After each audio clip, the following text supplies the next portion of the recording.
ما للنبيين من وصف وليس له بمساحتنا في وحدنا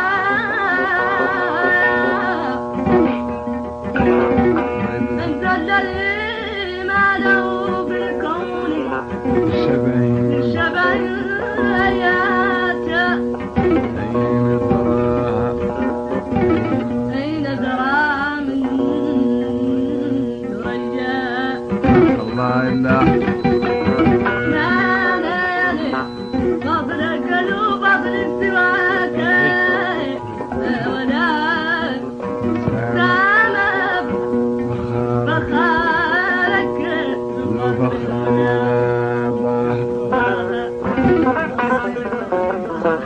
فرد الجلالة مقبول الشفاعة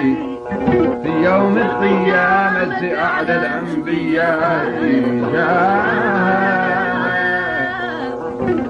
مولاي مالي إلا حسن لطفك بيبي فهب لي عين